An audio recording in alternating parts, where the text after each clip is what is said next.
Hi, everyone.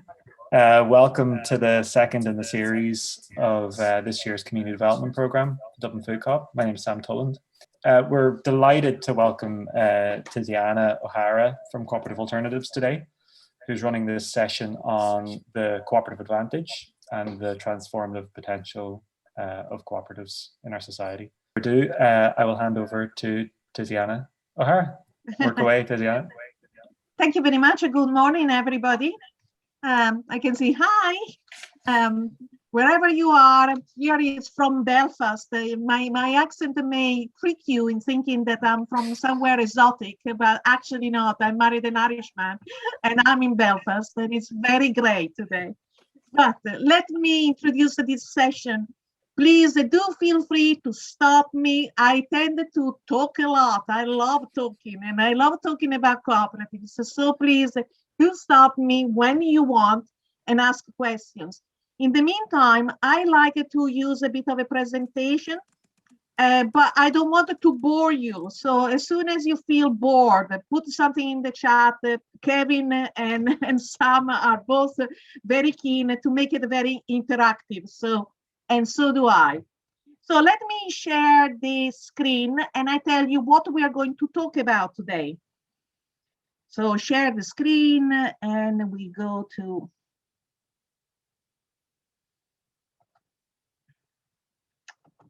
this presentation. We go from point one. Is everybody seeing the screen? Thumb up? Very good. So I called this session the Cooperative Advantage, just because talking with Sam and Kevin, we were discussing, why should we now, today in 2021, use cooperatives? And I hope that during this presentation, you will be persuaded that the cooperatives do offer something more than any other type of entity that we are used to, like companies or charities. And I hope that this advantage would come, very much to the fore in our discussion.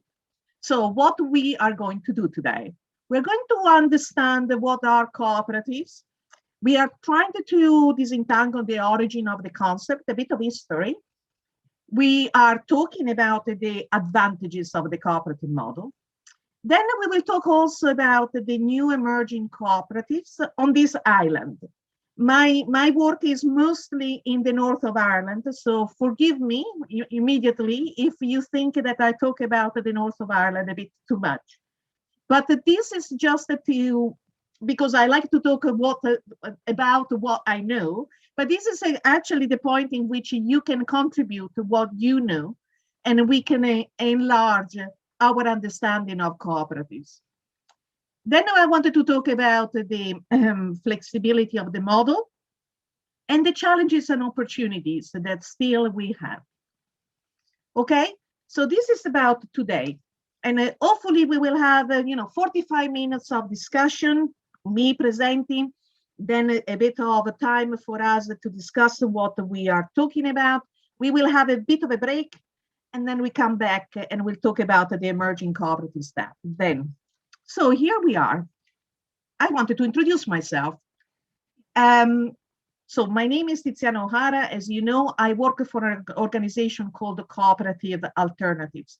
We are based in Northern Ireland, and we define ourselves as a cooperative development body. What does it mean?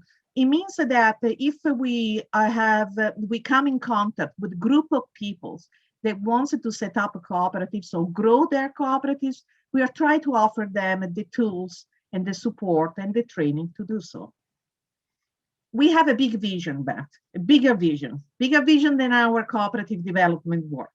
And this vision is to create really a strong local cooperative movement.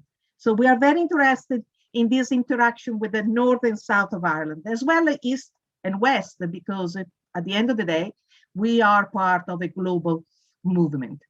We really recognize the cooperative principles and values, and we are talking about these principles and values today. And we tried to promote the idea that there is a possibility to do business in a fair, just, and an ethical way. So our mission really is to develop, research, and represent the needs and realize the potential of existing and emerging cooperatives in this island. But as I said, our work is mostly in the north. So we deliver a range of high support, development tools. We set up and promote new cooperatives. We raise awareness of cooperative with research and represent the cooperative. You will be interested to know that we just completed some kind of research of how many cooperatives we have in Northern Ireland. And we came up with an updated numbers of 214, of which 150 are credit union and 69 are the remaining cooperative. That include agricultural cooperative, includes some retailing cooperatives, but also the emerging sector that I would like to talk about today. So we have a membership. We are a cooperative ourselves. We have a membership, and our membership we are a consortia cooperative, so range from organization to individuals. All of us share the passion for cooperative development. So this is my brief introduction to you. But what are cooperatives? Okay, the origin of the concept. Sorry if some of you probably have already heard this, have already, some knowledge of these stories. But as you know, the Rochdale Pioneers are considered globally the fathers of the actual cooperative movement. And they were a group of people. Now, that photograph of all those men, it's not accurate. Apparently, there were women in the membership. Of course, they were not included in the photograph, but the Rochdale Pioneers was a group of people interested in provide better food, healthier food for Rochdale. And they put together some capital and they went to Manchester to buy this food and then distributed this food from their own little store that was in Rochdale. And that putting together the capital collectively and then effort to improve the food and the situation in which they were living kind of inspired the cooperative movement, because it's a collective effort to answer a particular need. And these pioneers is exactly what they've done. Now, interestingly, I recently read their constitution, their rules, and within their rules, they were not only interested in food, but they were interested in employment.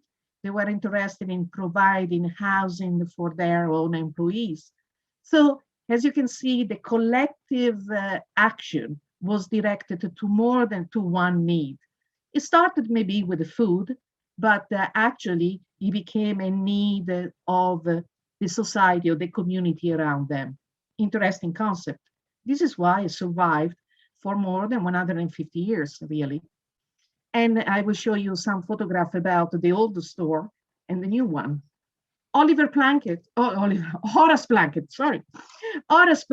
on the left, more connected to the Irish movement of the dairy cooperatives and how that concept was developed within the farming community at the time, that really wanted to better quality, better lives, and better products, and collectively achieve that. So 2 stories, equally important, maybe more relevant to the Irish context, the Horace Plunkett story. If you are interested to read about history of the cooperative movement, I could not recommend more one book that an interesting guy called Patrick Doyle has written, called Civilizing Rural Ireland. Sorry, that word is kind of tricky. Beautiful story about the history of the cooperative movement. So please do Google Patrick Doyle, and he's an Irish guy that is quite active in many cooperatives. So this is just to give you a bit of the context, and also the longevity. So this is the original store of the Rochdale Pioneers. So if you go now, there is a museum, so you can access that store, and it's the museum. It's a museum, you can visit it. And of course, the Rochdale Pioneer Cooperative became, through different kind of transformation, what is today known as the Cooperative Group. And I just wanted to show you the Cooperative Group building now in Manchester, that again, you can still visit and go inside. It's an impressive building, I have to say. And the Cooperative Group is one of the most probably powerful cooperative that we have in the UK, if not in Europe. So what is the definition of a cooperative? How do we recognize cooperatives? Well, believe it or not, in 1995, we kind of started to, the movement, the global movement, started to really reflect of what they had in common. And the International Cooperative Alliance became the kind of preserved the definition of what a cooperative is and the identity of a cooperative. So the identity of a cooperative is made of different parts. The definition is only one part of it. We have also principles and we have values. So those three aspects complete what we believe is the cooperative identity. And no matter what cooperative you belong to, no matter where your cooperative is, what we share is that identity. So what does it mean? It means very, very clearly that it doesn't really matter how you form your cooperative, you need to have the principle right. So it's about an association of people and how they decided to work together.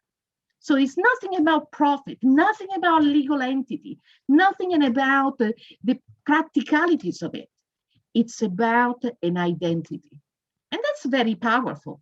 And now I always like to say that we like to refer to cooperatives as societies.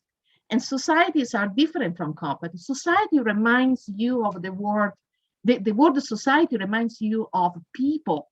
So cooperatives are made of people. And this definition in particularly, it's all about the relationship among the people, their purpose, and and how they wanted to relate it to each other. So let us read it together. A cooperative is an autonomous association of persons united voluntarily to meet their common economic, social, and cultural needs and aspiration. Through what? Through a jointly owned and democratically controlled enterprise. Is it not interesting? Any comments on this definition? Do you know, have you ever seen this definition of cooperatives? I can see somebody say something, but they are mute. Can we unmute the people? They can unmute themselves. Oh, very good. Sorry, that was me. I was just shouting at my mum about the washing machine. Sorry. I love that, Sarah. I was looking at you and I say, wow, she had a great reaction to the definition. Very good. What do you think, Sarah, the definition? Did you know the definition? I'm trying to attend as much kind of these events at the moment as I can, because I kind of learn best by listening. So I was at the thing last night that you were talking at. Okay. The Inspire event. So yeah, no, I think it's exactly what I would like to be involved with. It defines just getting jobs done by people who care about the job being done, with no other unrelated, uninterested people profiting from it. So it's perfect. Absolutely. And if you think that historically, we get the companies built up on the concept of share capital. Here we have cooperatives built up on the concept of share people. And that is one of the main interesting difference between being a cooperative, being a company. Company are made of capital, cooperatives are made of people. Yeah. I can see Einek. Yes, Hinek it is. Hinek, Thank you. Hinek, Thank you. nice to meet you. Excuse me. Very nice to meet you all indeed. I am here partly on behalf of the Irish language campaign group Mishnech, and we are very interested in the concept of cooperatives. And actually, we are going to organize organizing a series of talks. One of them being directly related to this. So thank you very much for allowing me to participate today. It is fascinating. You are very, very welcome. But before you go, Einek, come back. Yes. What is your take? Pick up some of these concepts in this definition. What attracts you to this definition? You know, Sarah said something about association of people. What about yourself? What is attractive? Well, to me, it is mainly attractive because it is a clear alternative to the current predominant economical environment and culture, indeed, if we may call it a culture, where, you know, big dominant companies, international companies, some of them better than others, some of them worse than others, dominate societies on a global scale. And whatever the field of human activity, I strongly believe in a local and human-supported cooperation as an alternative to this. To this current yes. corporations, which unfortunately very often damage human societies in a terrible, terrible way, including Europe, but of course much worse in other parts of the world. I would completely agree, actually. And the main difference, if you emphasize that, it's about that democratically controlled enterprise. So in a corporation, the usual kind of structure in a corporation creates differences. Minority being majority shareholders. The more share you are, the more powerful is your voice, because you can dictate. If you have the majority of the shares, you are the owner, really. But in a democratically controlled enterprise, it means that one principle holds: one member, one vote. Doesn't really matter how much of the capital you bring to the enterprise, how many of the hours you work. If you are a member there, you are practically at the same level as any other member. And you can express your opinion, you can use your voice to democratically control the enterprise. In fact, in cooperatives, what is important are elections. What are important are how do we treat our members. This is the attention we needed to pay when we are setting up cooperatives and when we are part of a cooperative. Yeah. And also, we have to really consider that cooperatives are jointly owned. Everyone has responsibilities, everybody has duties, everybody has rights. So in some sort of way, that the jointly owned concept is an important one. So the other two big concepts are, besides being an association, that we are jointly owned and democratically controlled enterprises. Now, the word enterprises is also very interesting, isn't it? We are not charities. We are not philanthropic in our aim. we want to do. Enterprise means action. Enterprise also means business. We want to trade. We want to really be part of the creation of wealth. Catherine, I see your hands. Hi there. Hi, nice to see you again. Yes, nice I to came meet to you. one of your seminars last year, and I said, "Oh, there's not very good cooperative legislation in the Republic," and you were like, "Just don't incorporate anyway." So we've incorporated since then. I was inspired by you, but I just want to point out, like, we are Anvejo Rojo. We are a not-for-profit cooperative, and that is a very unusual structure in the Republic. I don't know if there's people in the North doing that. But we repair and sell bicycles. That's what we do. And we run like training initiatives and things like that. So we really wanted to be a cooperative, particularly because of that democratic ethos. We want the people who come to us on training programs to have a voice. They elect one of our board members, because we don't like the charity model where people are considered to be less than or unfortunate. You know, we want everyone to be able to participate as an equal. But we jointly own the assets of the organisation, but on behalf of the community. So I just wanted to put it out there. I know that's a bit of an unusual model, but we're very keen on it and very excited. We feel like we're pioneering something with that. And how do you call it your model? Do you have a name of your model? So it's a not-for-profit cooperative, and we're registered here. They give it a type called community group type. And what? Tell me a bit more. What do you do with the bicycle after you repair? Do you sell them? Do you trade? We sell them, and so everything that the enterprise generates goes back into the enterprise for the good of the community. Okay. Yeah.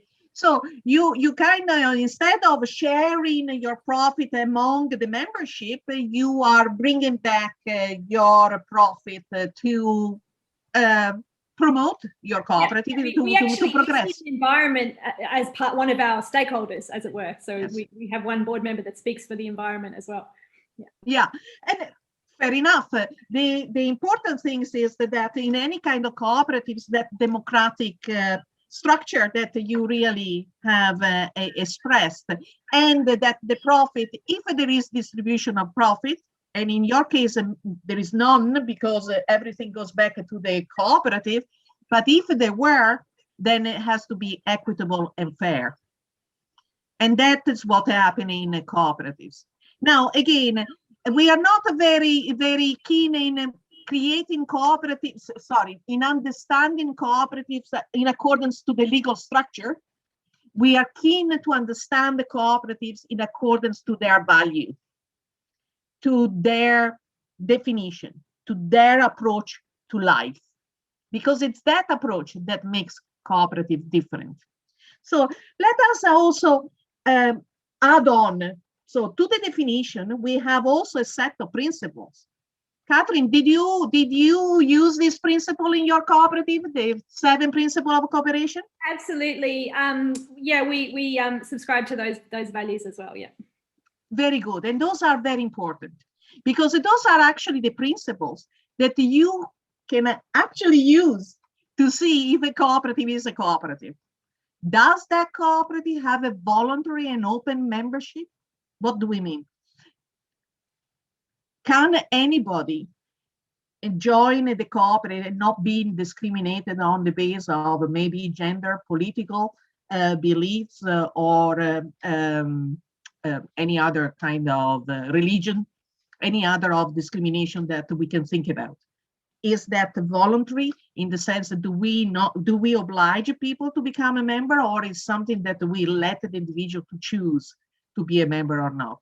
So if the membership is voluntary and open to anybody, not discriminatory, and voluntary, not an obligation, but a voluntary act of a person, then that's principle 1. Then you satisfy that principle.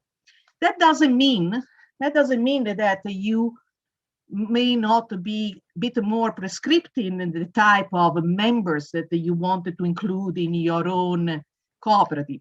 Suppose you have a cooperative of horticulturalists, like the one that we are setting up in this moment in Northern Ireland. Now, one of the profiling characteristics that we are using is that you needed to be an horticulturalist. And that is because to be part of that cooperative, you needed to maybe have a set of skills and a type of knowledge that can be useful to continue the objectives and to progress the objectives of that cooperative. So voluntary and open are two words that means voluntary because you cannot oblige people to become a member, and open because you cannot discriminate to anybody.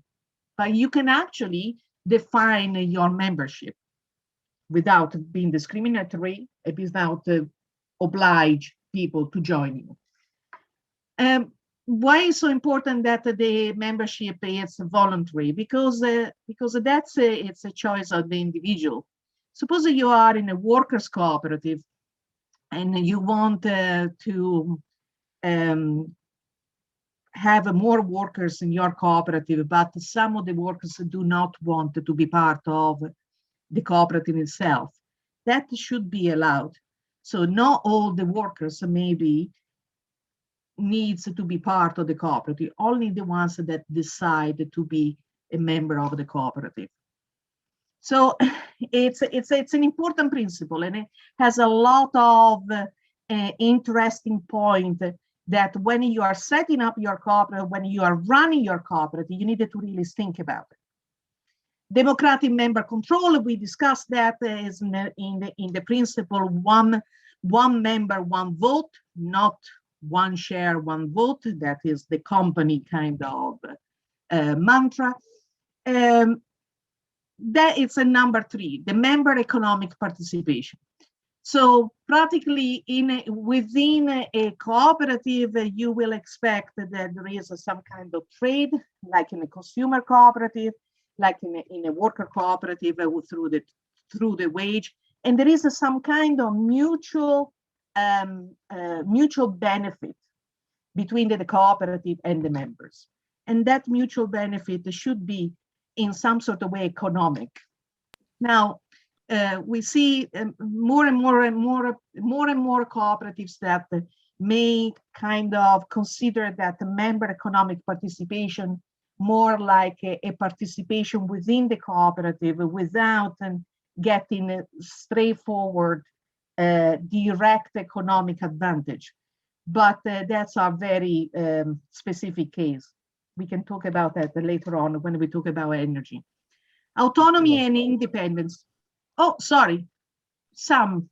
Yeah, Tiziana, there was just a good question on the first cooperative principle in the chat. Oh, sorry. It was from Elena. She was saying, could a co-op be only for immigrant women, for example? Would that be considered discriminatory? And we know the example in the south of the Great Care Co-op, which is a worker co-op owned primarily by migrant women, even though they don't discriminate, but they discriminate, I suppose, in favor rather than against.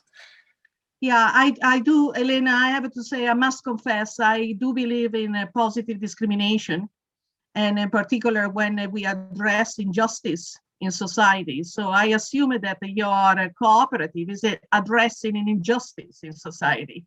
And this is why you wanted to create a space, a cooperative space for people that otherwise would not see it. So for me, positive discrimination, it's a sign of moving forward society, and we need to preserve these spaces. I would, in the way I would create your cooperative, I would kind of make it very clear what are the injustices in societies that you want to address and the purpose of your cooperative, and then build the membership around that. And you may find the case that in a few years' time, you have to rethink about your membership. And again, nothing is set in stone. Cooperatives are made of individuals. Be confident in your own decision at time A, but also be confident in your own decision at time Z when you may change it. And of course, you will not change it by yourself. You will change it within the context of your cooperative. So if you start as a women-only space, and then in 10 years time or 5 years time, you find yourself to change that. Well, the democracy of it, the democracy of the cooperative will decide that, and you will be confident that. In this moment in time, your cooperative feels that this is what you need, I would say that is something that I would stand by. We defended positive discrimination for many issues, not only for women, for racial reasons. And it can be a temporary measure. It doesn't have to be forever. So I wouldn't stop myself doing that. But the purpose of your cooperative has to be very clear. You know what you are addressing, what is the need that you are addressing, why you want to address that, and how your members can contribute to that. And and I think that you also are accountable. I mean, this is not one principle to be applied in isolation. You need to apply these principles within the definition and within also the values. And there is a level of accountability to the society that you are operating in. So it's always about being kind of open and honest. So don't take these kind of principles as a literal and isolated dictatorship, almost like you need to do in this way. But it's the three components of your identity: definition, principle, and values that needs to have and make sense to you and to the people outside there. Let us talk about the cooperative and ethical values. These again are values recognized by the International Alliance of Cooperation, and you can actually see their website is www.ica.coop, and it's the global kind of organization for cooperatives. So on the left-hand side, my left, self-help, self-responsibility, democracy, equality, equity, and solidarity are what we call a cooperative values. We need to really recognize these values within our organization. What does it mean? It means that the self-help should be part of the structure of your organization, in which both the members and the cooperative as a collective embrace the idea that there is some kind of opportunity for you to help yourself without waiting for something coming from somebody else, and create that space of empowerment and a space of recognize your own action as a positive action towards your objectives. Self-responsibility in the same way, it's about recognizing that you are there as an individual with some particular kind of responsibilities, duties, as well as rights. And the word I like the most, and we talked about democracy, equality, and equity, it's a solidarity. And that's an important part of cooperation. Cooperation is a kind of born out the need to solve a problem with others. You're not solving the problem by yourself, you're solving the problem with others. And maybe this is the best way to distinguish a cooperative from a social enterprise, in the sense that in a social enterprise, it may be much more kind of direct in solving a problem without the collective. But in a cooperative, you need to solve the problems with a group of people. You cannot really do it. And that solidarity that keeps the membership together, it's an important part of cooperation. Solidarity also means outside the cooperative. So you will see that in the principle, the last principle was called the cooperation among cooperatives. It means that solidarity should also go outside the cooperative itself and embrace other cooperatives. But what I like the most are the ethical values. Honesty, openness, social responsibility, caring for others are important ethical values that we need to really embrace. So, and I conclude here because honesty, openness are the most difficult part of any kind of human transactions. So within a cooperative, within that context, that needs to be at the core of what we develop and what we are deciding to do collectively. So honesty and openness. In fact, I would say one of the most common cases in which cooperatives fail is when those ethical values are not upheld and the trust is destroyed. The most common single cause of failure in cooperatives are when the trust collapse. The trust among the members collapse. So it's not about money, it's not about what you do, it's about the trust that you build in a cooperative that keeps up and running that enterprise. So what about, sorry, I just wanted to conclude this one. We talked about very much the cooperative structure, but what about the advantages of the cooperative? So we share the risk, the costs, and the benefits. So it means that as a collective, we don't put our neck by ourselves there on that line, but we are collectively define what we try to achieve and share some of the costs and share the benefit. We are also enterprise that enshrine democracy at the heart of their constitution, in the rules. We write them in the rule book. The rule book is our constitution. We are also helping each other, like we refer to Principle 6. It's a cooperation among cooperatives. And that's an important part when you are building a new economy.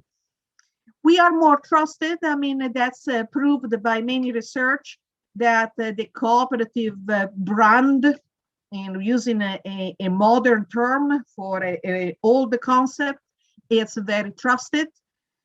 Provided jobs and service that the state does not sometimes, and not even the private sector. We are more resilient. Again, I can share some resources after this webinar about the research that show how cooperatives are a more resilient form of enterprises. And the reason is that the willingness of the members to join together their resources to get over a hard patch. We have a unique ability to raise share capital. We can discuss that maybe in different webinars. We are a successful business since 1844. I think that can be said. And we talk about diversity and equality in the context of a collective action. And that's an interesting concept like we saw today. The advantage of a cooperative is to achieve more together than alone. As simple as that.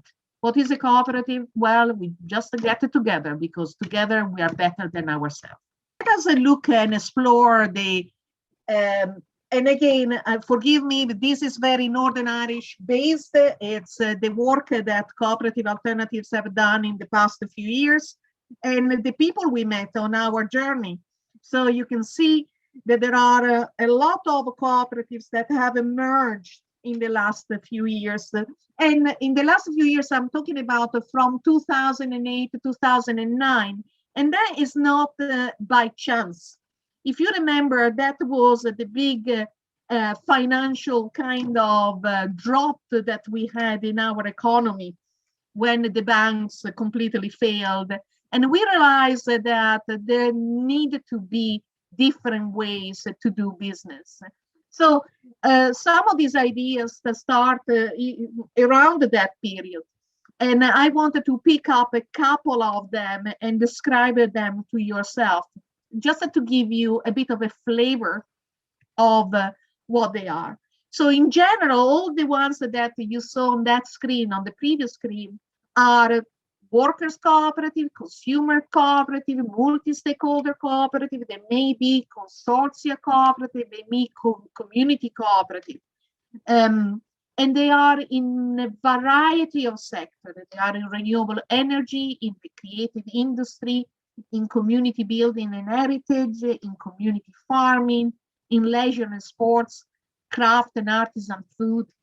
So you can see that both the types of cooperatives and the sectors are really changing. Well, not the types, but the sectors, the application of the cooperative concept can be really in new sectors that probably 150 years ago we didn't think about.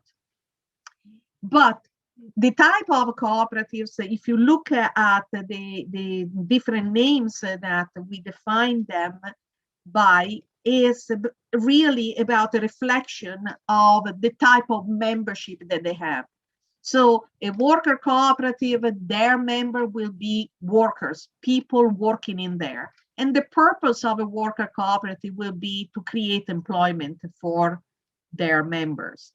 A consumer cooperative instead will be catering to the needs of a particular group of customers that want some particular type of food. It may be organic, it may be healthier food, it can be anything, but the membership built around that cooperative will be the people that really wants to purchase that food.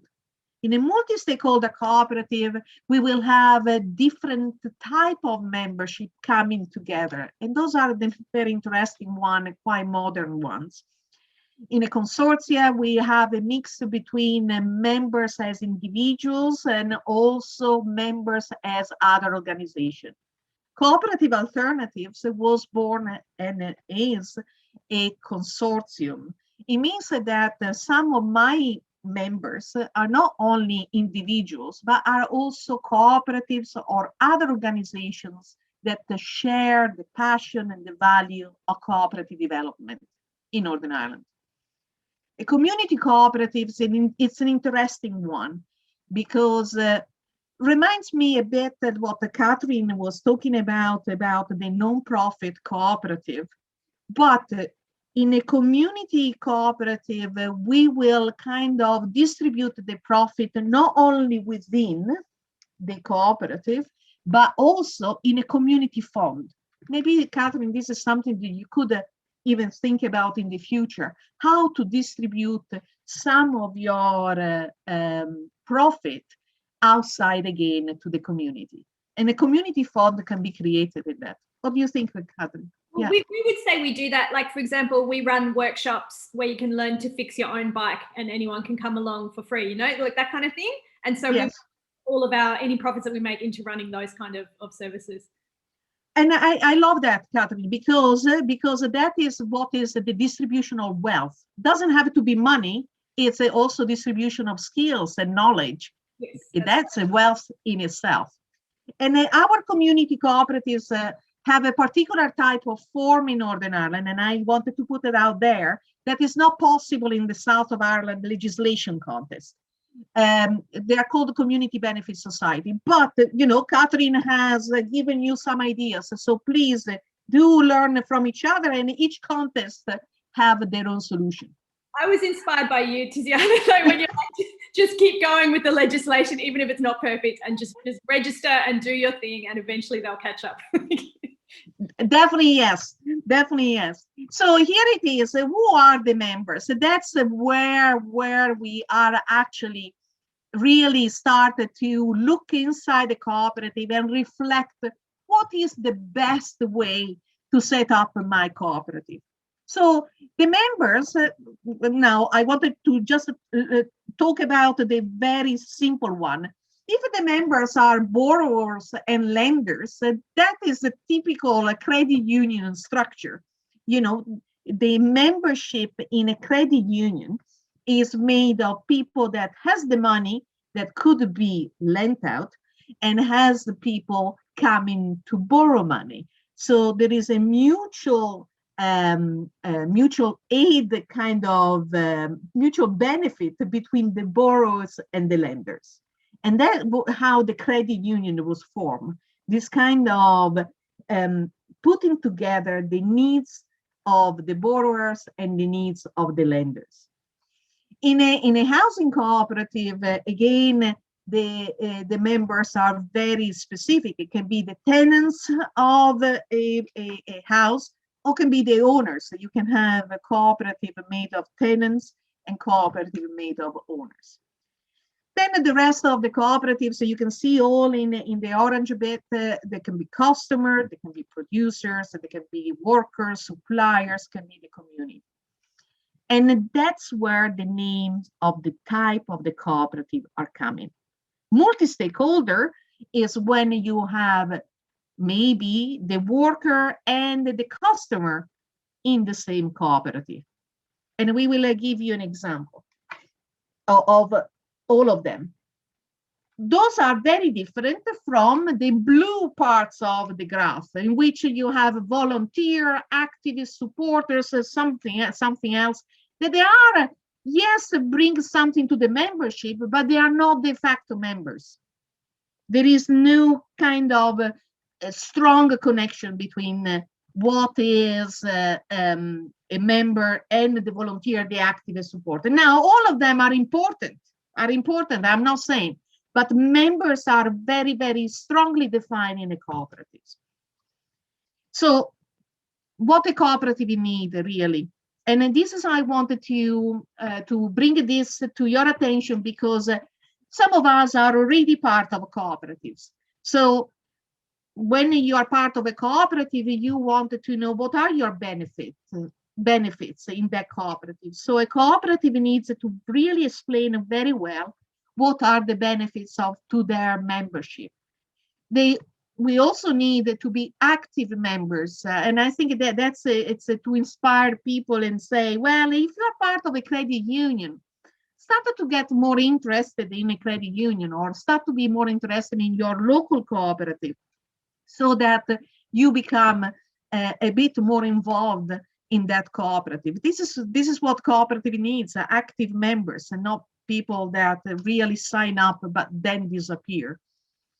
Communication is an important part of the needs of a cooperative, because we need to learn how to communicate with all our members and how to engage them through our communication. So not always top down, but also try to listen and try to have a two-way communication with our membership. A functioning committee is an important part of what a cooperative needs, because the committee is what sets a bit the direction of a cooperative, and the committee is also the kind of breathing brain, but it's not the blood. The blood is the membership. Definitely, the members have to feed into the committee. When they become a committee, then they have to function properly. Needs to have a clear decision making. We did a couple of courses or a couple of webinars on decision-making cooperatives. So this is an interesting field, and this interesting kind of discussion, how you make a decision in a collective.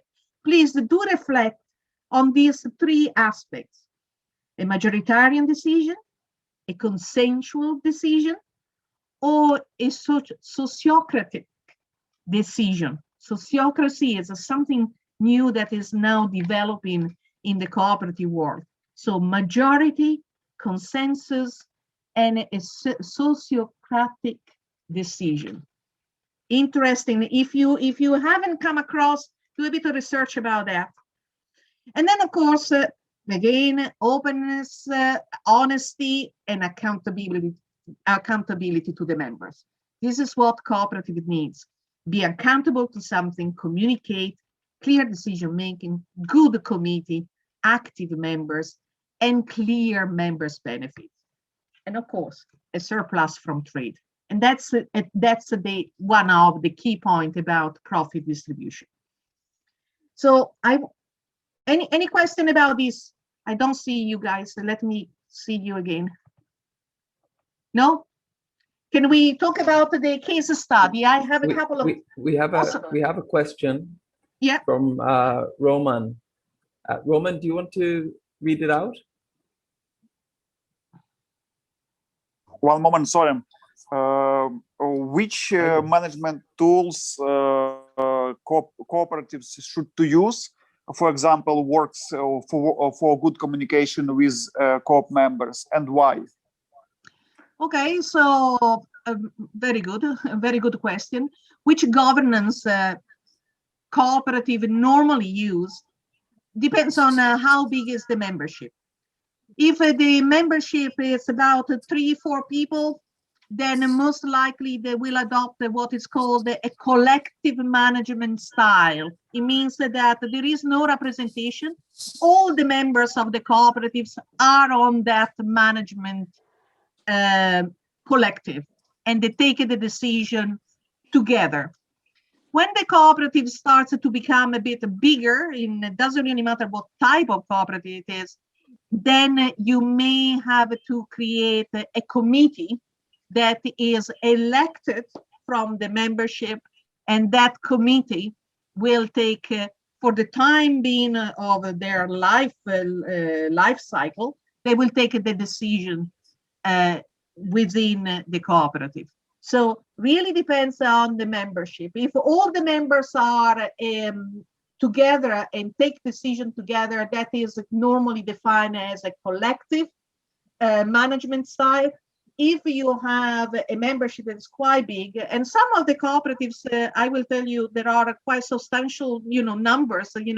Drumlin, for instance, is an energy cooperative, has about 900 members. So you create a representative committee of that membership.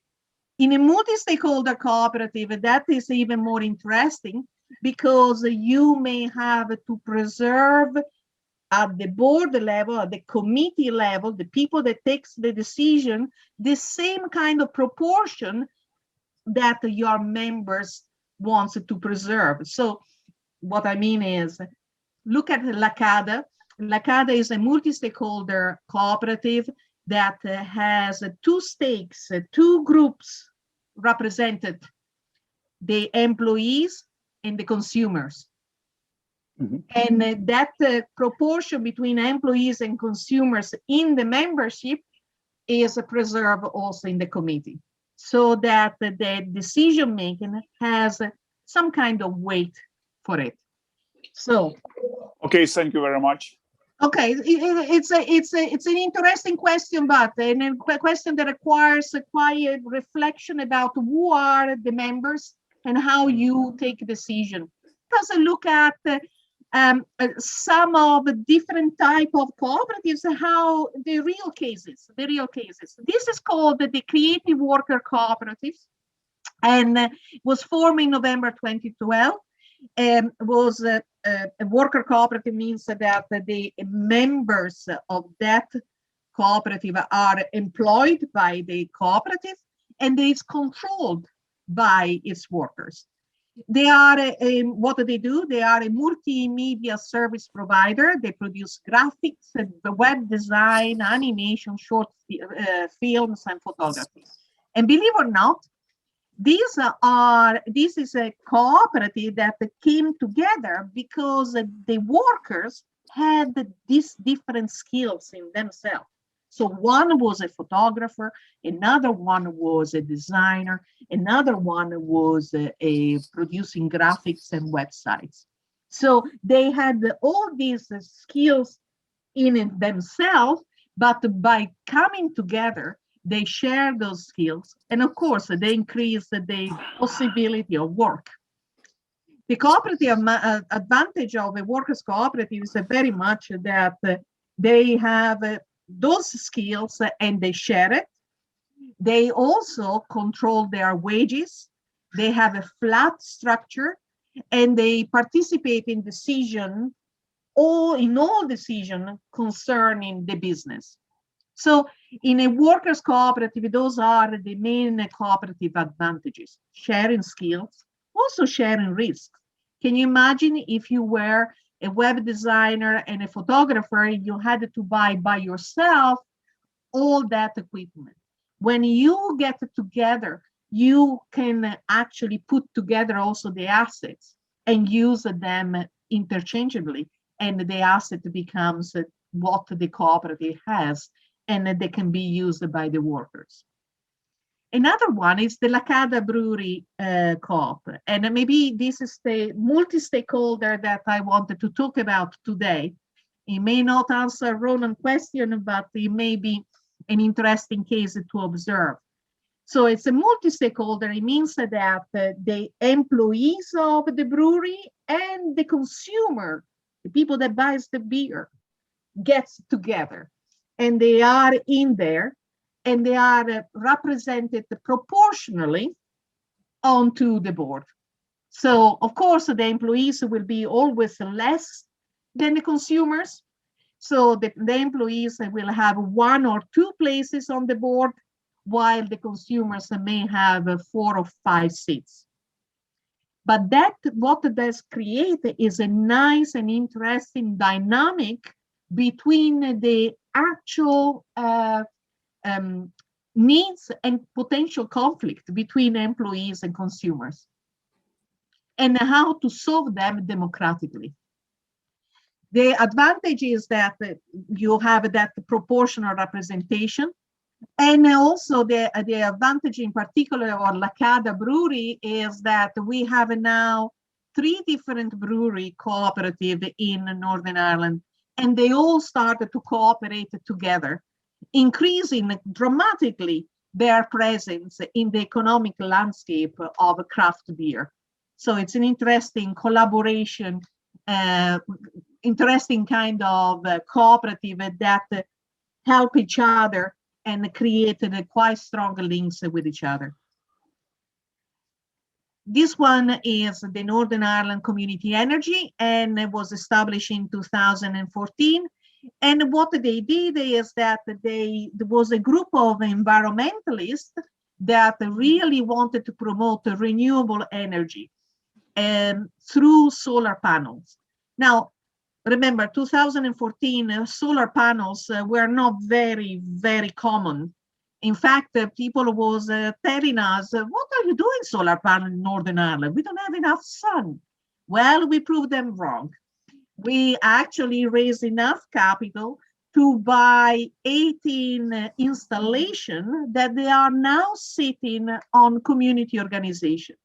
What is the membership of environmentalists that are part of this cooperative are around 100, but including the community organization.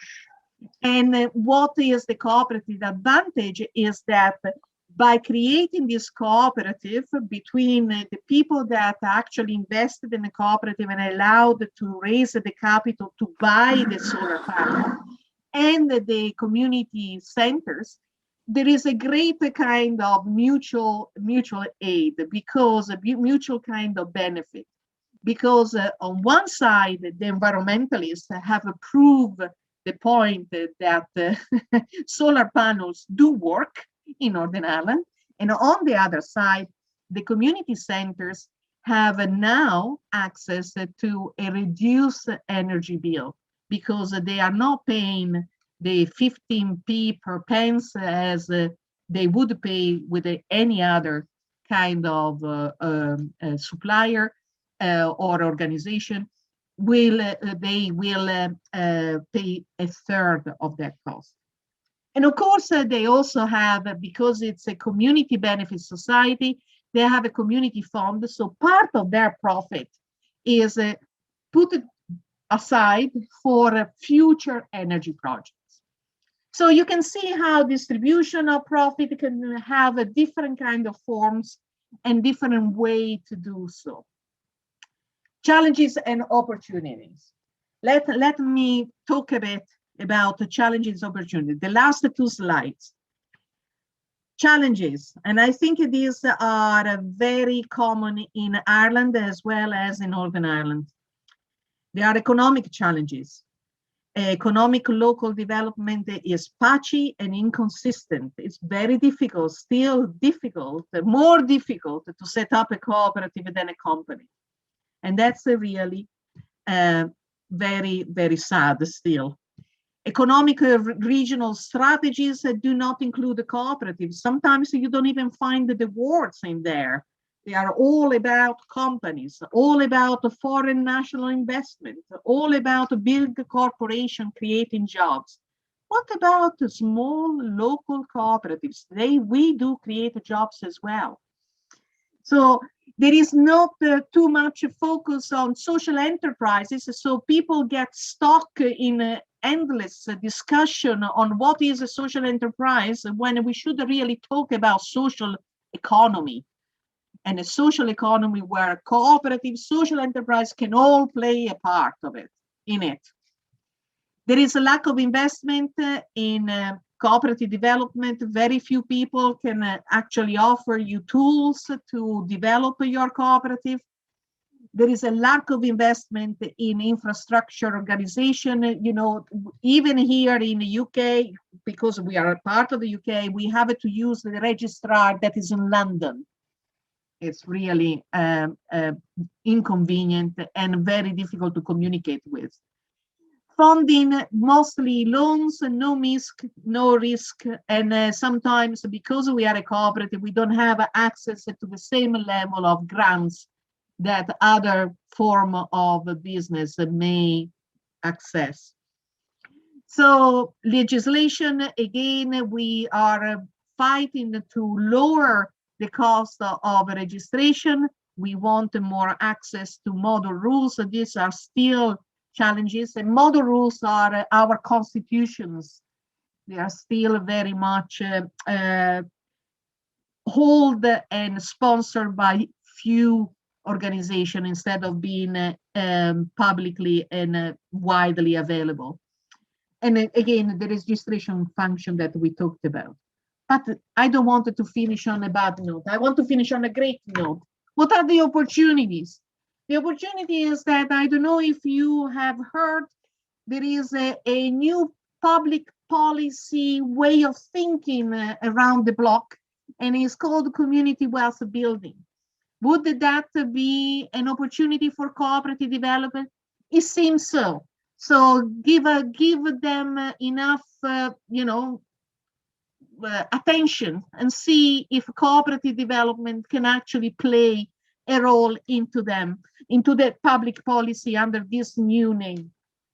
There is a great opportunity in transforming business ownership, in particular when we're talking about succession plans. There are a lot of SMEs in Ireland, like a lot of small enterprises that maybe are family owned. So we may want to consider what happened next when the family doesn't want to have that business any longer. Could the workers take it? Could the community take it? A lot of corner shops were put in community ownership because the community around the corner shop, when the family that owned that originally retired, wanted to preserve the service, and community ownership was an option to them.